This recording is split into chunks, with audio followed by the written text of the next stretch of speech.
résumé de l'expression de l'information génétique, ça veut dire comment l'ADN détermine un caractère héréditaire via les deux grands phénomènes qui sont la transcription et la traduction, ainsi que les types des mutations. C'est ce que vous allez découvrir dans cette vidéo.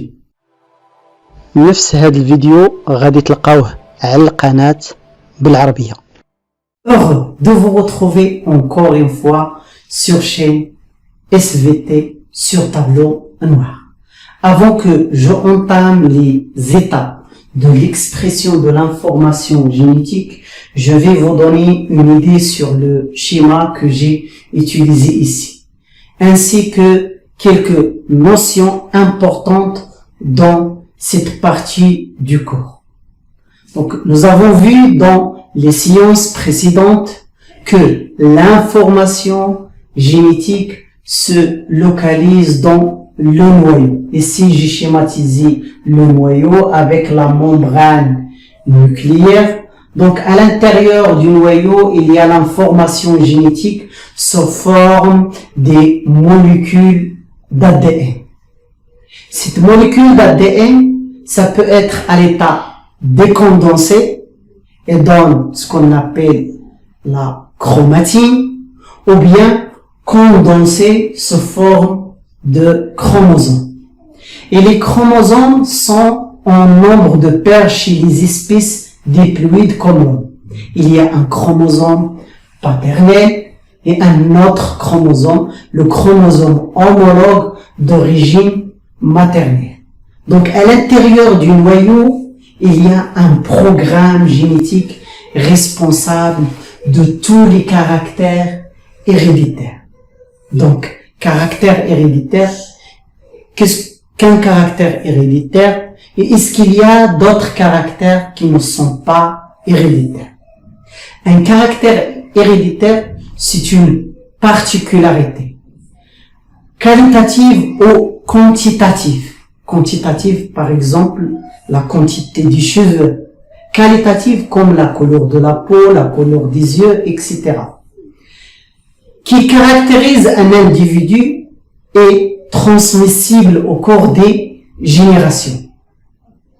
On peut observer un caractère directement, comme les caractères morphologiques, mais il y a d'autres caractères qui ne sont pas visibles à l'œil nu. Par exemple, les groupes sanguins. Ce sont des caractères physiologiques. Maintenant, il y a d'autres caractères qui ne sont pas des caractères héréditaires. Pourquoi? Parce que ne sont pas transmissibles au cours des générations. Par exemple, le bronzage de la peau, la musculation. Donc, ce sont des caractères acquis. Et tous les caractères acquis ne sont pas transmissibles. Un joueur excellent comme Cristiano ou Messi, c'est pas forcément leurs enfants sont excellents ou seront excellents dans ce domaine. Car ces caractères sont des caractères acquis. Maintenant, on passe pour comprendre maintenant comment l'ADN détermine un caractère héréditaire. Donc, vous devez maîtriser un certain nombre de notions qui sont la notion du gène, la notion de l'allèle et la notion de la mutation. C'est sûr que vous avez vu dans votre cours l'expérience de la transformation bactérienne. La transformation bactérienne, c'est la transformation des bactéries qui sont sensibles à un antibiotique. La streptomycine, par exemple, a des bactéries résistantes à la streptomycine. Donc, des formes sensibles peuvent devenir des formes résistantes. Donc, ici, il y a un changement du caractère héréditaire. Des bactéries strep S deviennent des bactéries strep R. Et d'ailleurs, c'est ce que se passe chez les personnes qui emploient d'une manière non convenable ou d'une manière excessive des antibiotiques. Qu'est-ce qui se passe chez ces personnes? Cet emploi excessif ou inapproprié des antibiotiques peut favoriser l'apparition des bactéries résistantes. Et au lieu de traiter la maladie, on grave la situation. Donc, il faut toujours consulter le médecin avant d'utiliser un antibiotique. Ce changement du caractère se produit rare. Il se produit aussi d'une manière aléatoire et brusque. Donc, ce changement au niveau du caractère, son origine, c'est un changement au niveau de la molécule d'ADN. Et c'est ce qu'on appelle la mutation. Donc, la mutation, c'est un changement brusque et aléatoire de la séquence d'ADN, ou bien un changement de l'information génétique. Lorsque l'ADN change, cela conduit à un changement du caractère, c'est ce qu'on appelle la mutation. Maintenant, qu'est-ce que ça veut dire le gène?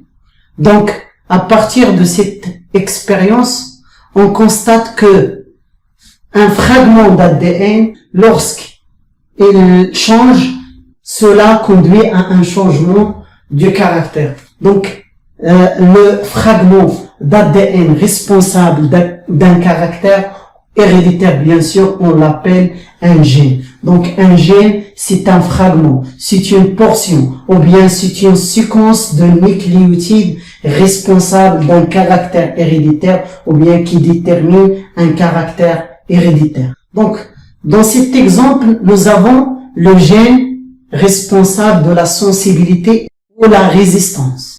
Nous avons deux formes du même gène. On appelle chaque forme allèle. Donc, nous avons ici les allèles sont les différentes formes ou bien les différentes versions que peut prendre un gène. Donc, un gène peut prendre soit la forme résistante ou bien la forme sensible.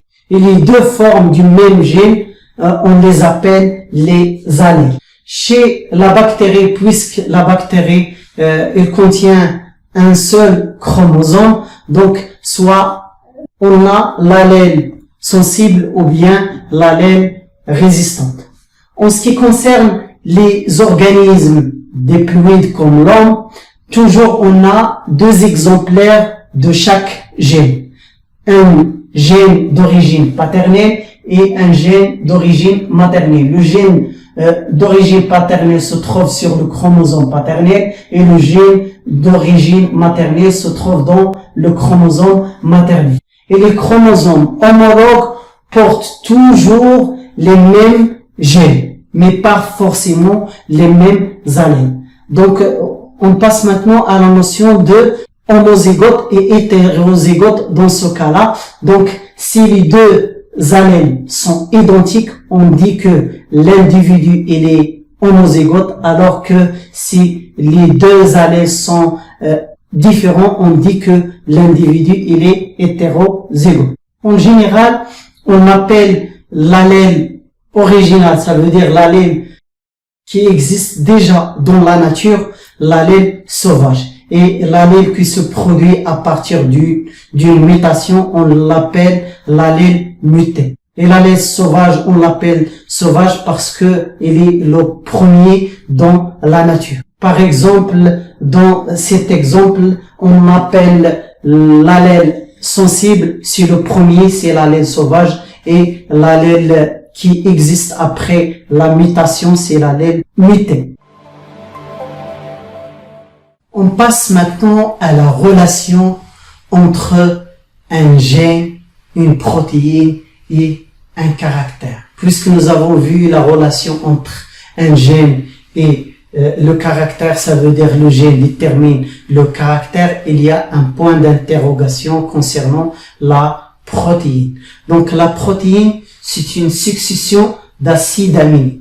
Donc on appelle protéine ou chaîne polypeptidique. C'est sûr que vous avez vu dans votre cours un exemple parmi les dizaines des exemples que vous avez dans les manuels scolaires, qu'il y a une relation entre protéines et un caractère.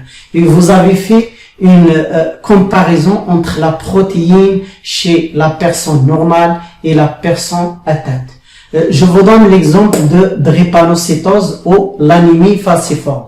L'anémie falciforme, c'est une maladie où les globules rouges deviennent avec une forme qui est falciforme, n'est pas rond comme chez la personne normale. Et si vous faites la comparaison, vous remarquez qu'il y a un changement au niveau d'un acide aminé.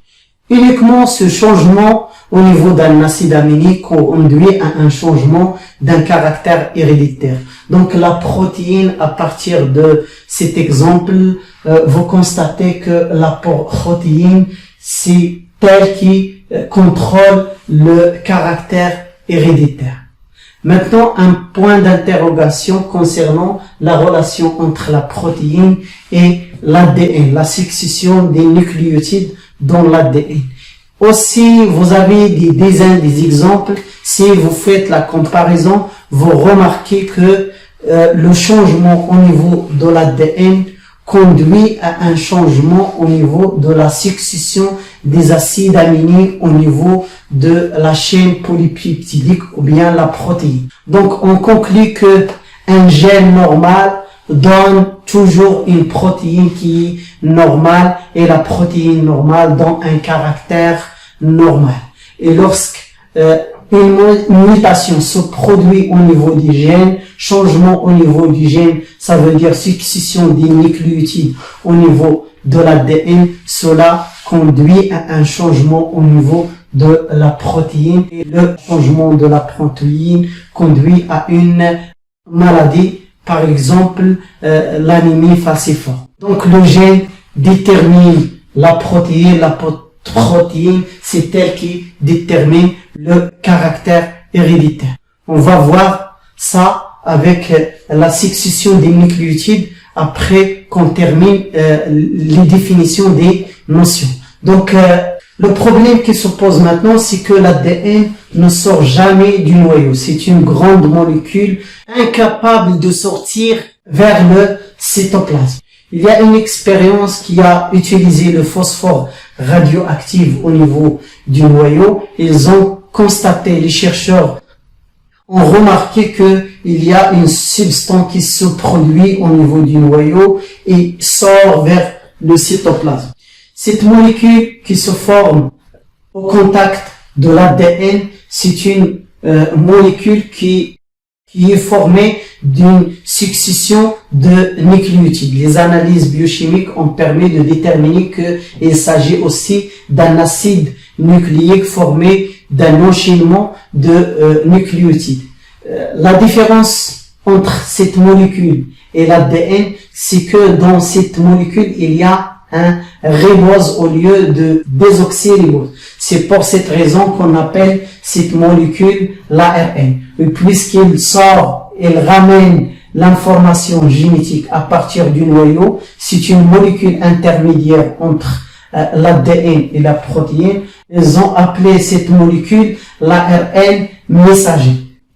Donc l'ARN messager, c'est une copie d'une portion d'ADN sert d'intermédiaire entre l'ADN et la protéine. Quelle est la différence entre la molécule d'ADN et l'ARN? Ici, j'ai schématisé quelques différences. Dans l'ADN, il s'agit de double brin, double hélice formée de deux chaînes enroulées l'une autour de l'autre. L'ADN, l'ARN, il est formé d'un seul brin. Dans l'ADN, il y a le désoxyribose. Dans l'ARN, il y a le ribose. Ça veut dire il y a ici un manque d'oxygène. C5H10O4. Ici, C5H10O5.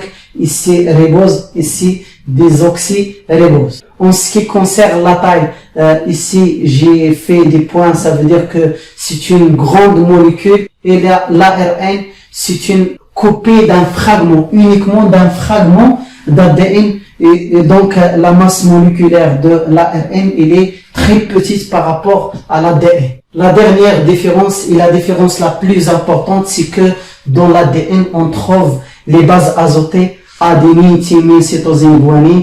Et dans l'ARN, il y a l'adénine, uracile, cytosine, guanine. Au lieu de thymine, il y a l'uracile. Donc, à l'intérieur du noyau se produit la première étape de l'expression d'un gène qui s'appelle la transcription. Donc, la transcription, c'est la première étape de l'expression d'un gène. Je vais vous expliquer avec les nucléotides après. Se déroule dans le noyau, au cours de laquelle un segment d'ADN, un fragment d'ADN est copié en un brin d'ARN messager.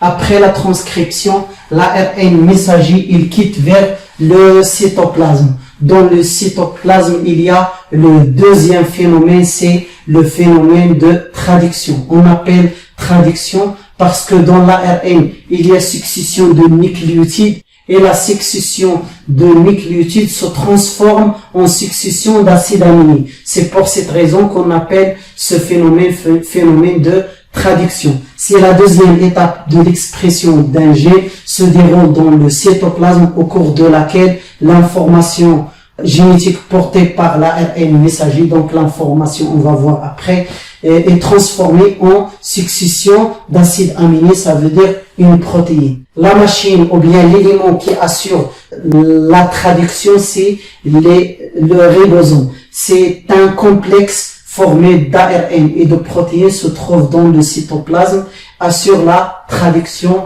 Je vais vous donner une idée après sur le phénomène de traduction. Voilà ici le ribosome qui est responsable de la lecture des successions de nucléotides de l'ARN pour la transformer en succession d'ARN messager. On passe maintenant aux pratiques de l'expression d'un gène. Maintenant, l'histoire de l'expression d'un gène commence dans le noyau par le premier phénomène, c'est la transcription, au cours de laquelle un segment d'ADN est copié en un brin d'ARN. Donc, seulement un seul brin qui est transcrit sous forme d'ARN. Donc, le fragment d'ADN, on sait que l'ADN est formé de deux chaînes enroulées l'une autour de l'autre. Les deux brins se séparent. L'enzyme qui assure la séparation des deux brins, c'est une enzyme qui s'appelle l'ARN polymérase. C'est lui-même qui assure la polymérisation d'un ribonucléotide. Donc la transcription ou bien l'enzyme de transcription ne fonctionne que dans le sens 5', 3'. Donc, si le sens de lecture dans ce sens, ça veut dire que le brin transcrit, il est toujours orienté 3', 5'. Donc, voilà le brin transcrit, c'est celui-là. Pourquoi? Parce que le brin transcrit, il est toujours orienté 3', 5', car l'enzyme qui vient s'accoler pour polymériser ne fonctionne que dans le sens 5', 3'. Donc la polymérisation se réalise progressivement dans le sens avec la formation de l'ARN messager. Donc ici 3', ici 5', et l'enzyme commence par ici. Devant C, il y a G, devant G, il y a C, devant A, il y a U au lieu de T, car l'ARN contient l'uracile au lieu de thymine. Devant T, il y a A, devant T, il y a A, devant A, il y a U, devant G, il y a C, devant A, il y a U, devant T, il y a A, devant A, il y a U, devant C, il y a G, devant C, il y a G. Donc, c'est le phénomène de transcription qui se réalise du sens 5' vers 3'. Ici, 3'. Donc, ce brin, je vais le copier ici. Donc, il est orienté 5', ici, 3', le sens est ici. Donc, ici, G. Donc, ici, j'ai copié l'ARN. Après la formation de l'ARN messager, ici, c'est l'étape de transcription. L'ARN, il quitte le noyau à travers les pores vers le cytoplasme pour qu'il se traduise en succession d'acides aminés. Donc, je vais encore recopier les lettres que j'ai ici. Après cette étape vient l'étape de traduction. Des expériences ont montré que 3 nucléotides, un triplet sur l'ARN, code pour un acide aminé parmi les 20 acides aminés qui existent dans la nature. Bien sûr, il y a répétition. Parfois, plusieurs codons codent pour la même acide aminé. Donc, ici, la notion du codon, séquence de 3 nucléotides triplés sur l'ARN qui codent à un acide aminé. Donc, maintenant, comment la succession de 3 nucléotides code pour un acide aminé? Je vous laisse maintenant avec le tableau de code génétique. Voilà ici le tableau du correspondance entre les codons, les triplés, les 3 nucléotides successifs et les acides aminés. Donc, dans ce tableau, il y a 64 cas possibles de triplés. Comment on obtient ce chiffre-là? C'est par la relation 4 à la puissance 3. Donc, nous avons 4 nucléotides qui forment des triplés, des 3 nucléotides successifs. Donc, les possibilités sont au nombre de 64. Nous avons 3 triplés qui ne codent à aucun acide aminé, UAA, UAG et UGA. Ce sont les codons stop qui terminent le phénomène de traduction. Maintenant, comment on utilise ce tableau? On va prendre un exemple d'ARN messager. Voilà ici l'ARN messager. Donc, le premier codon GAG, deuxième codon CGA, troisième codon AUC. Pour trouver l'acide aminé correspond à GAG, on repère la première lettre ici, c'est G. Dans le tableau, nous avons la première lettre ici dans cette colonne. Donc, la première lettre, ce n'est pas U, ce n'est pas C, ce n'est pas A, c'est G. Donc, nous avons dans cette ligne, on repère la deuxième lettre, c'est A. Donc, on se dirige vers la deuxième lettre qui est A.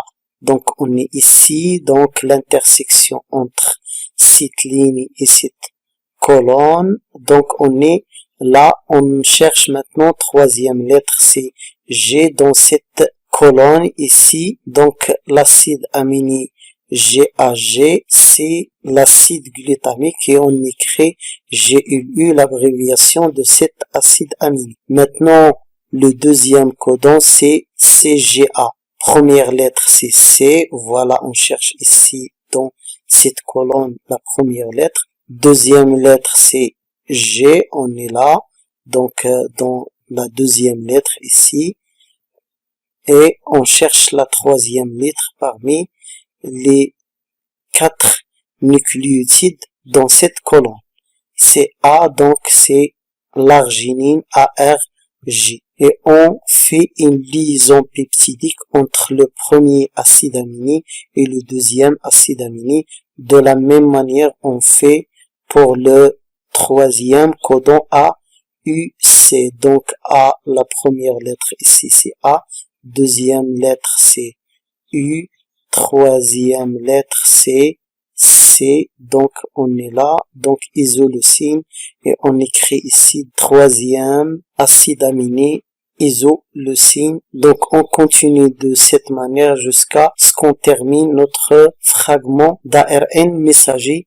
Donc lorsqu'on réalise cette correspondance, si on trouve un codon stop, on ne continue pas la correspondance. Donc c'est l'arrêt de la synthèse du protéine. Ici en jaune, nous avons AUG, c'est le codon initiateur du phénomène de traduction. Toujours, il commence par l'acide aminé méthionine. Donc, on passe maintenant à la pratique de la traduction. Donc avant que je entame cette pratique, je vais signaler les étapes de la traduction. La traduction réalisée par le ribosome complexe formé d'ARN et protéines se trouve dans le cytoplasme assure la traduction.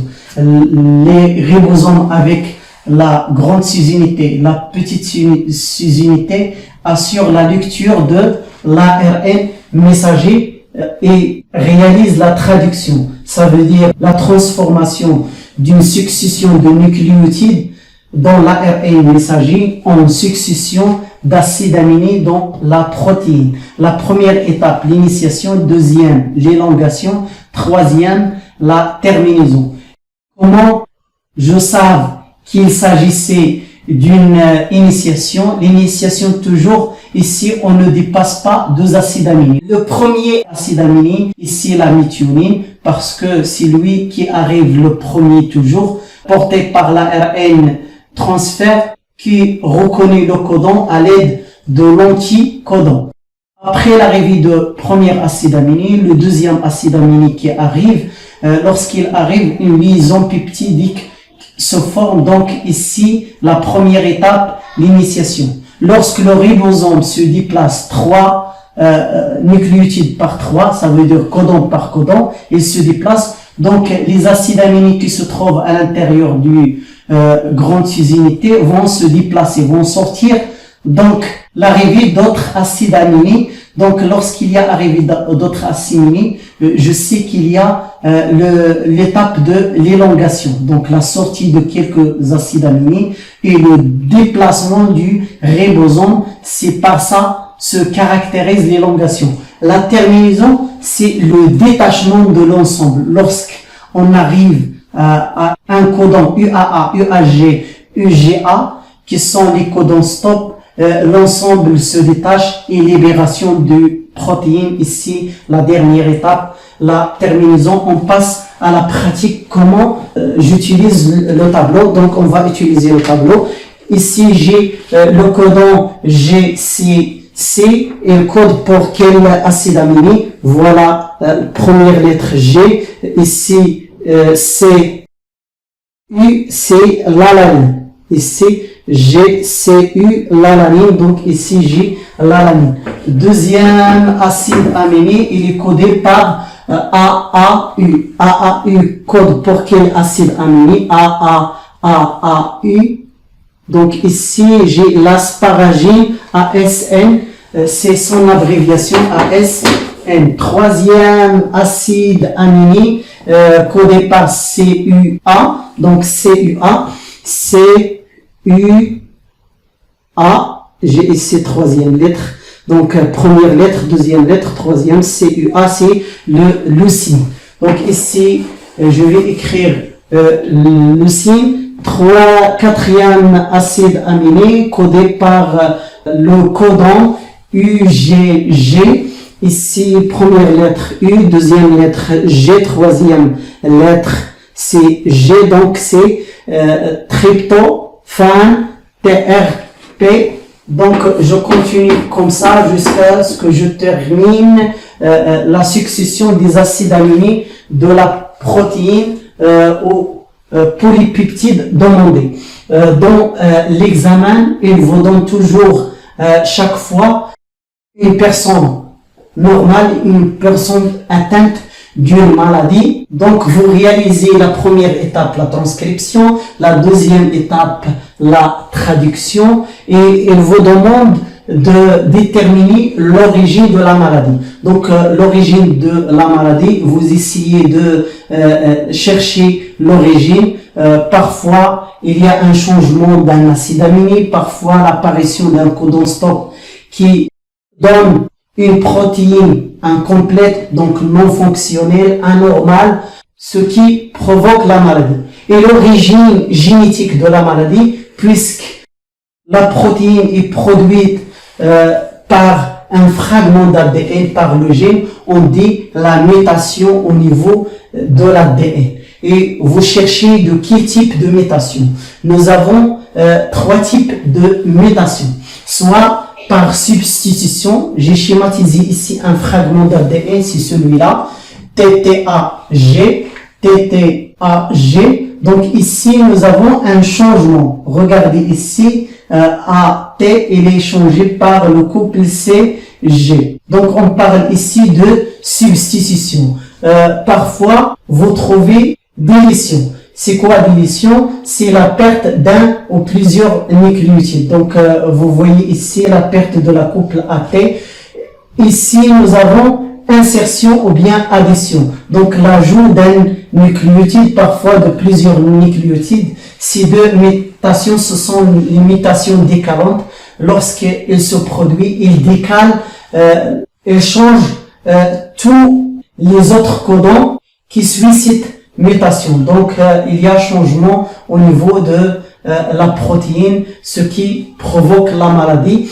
Parfois, au lieu qu'il vous donne l'ADN, le brin transcrit, qui est considéré comme brin matrice, il vous donne le brin non transcrit. Donc, il faut passer du brin non transcrit vers le brin transcrit, puis donner la succession des acides aminés, ou bien il y a des trucs et des astuces qu'on utilise lorsqu'il nous donne le brin non transcrit. On change uniquement le T avec U. Si il nous donne ce brin-là, je dois trouver le brin complémentaire. Et si je trouve le brin complémentaire, je le transcris, donc j'obtiens la même succession ici, sauf au niveau de T, il y a eu ces trucs et astuces, on va les voir dans les exercices, dans les séances prochaines.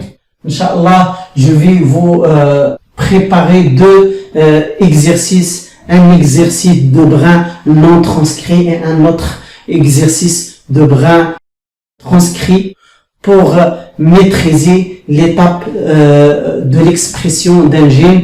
Et au cours de ces exercices, on va voir comment répondre à la question de l'origine de la maladie, parce que à chaque fois, il vous donne d'expliquer comment la maladie s'est produite. Donc l'origine génétique de la maladie. Donc il faut signaler que le gène normal donne une protéine normale et la protéine normale donne le caractère normal, avec l'utilisation des mots cités dans l'exercice. Ça veut dire la maladie. Lorsqu'il y a mutation et vous signalez le type du mutation au niveau du gène, au niveau de l'ADN, ce qui conduit à la formation d'une protéine, et la protéine, vous signalez est-ce que c'est une protéine incomplète lorsqu'il y a l'apparition par exemple d'un codon stop, une protéine non fonctionnelle ou anormale, ce qui provoque la maladie. C'est ce qu'on va voir dans les séances prochaines, Inch'Allah. Je vous laisse avec le proverbe de cette séance. بما اننا في هذه المدينه هذه فالبروفيرب ديال الحصه اليوم غادي نقولوه بالامازيغيه. النون القايد رشات كاسوات واخا الا وزار لو شاف فوزا دوموندي داغوزي ميم سي بلو قال لكم القايد رشو واخا كاين الشتا. وتنقولوا هذا المثال فاش شي واحد خصو ينفذ الاوامر بشكل حرفي.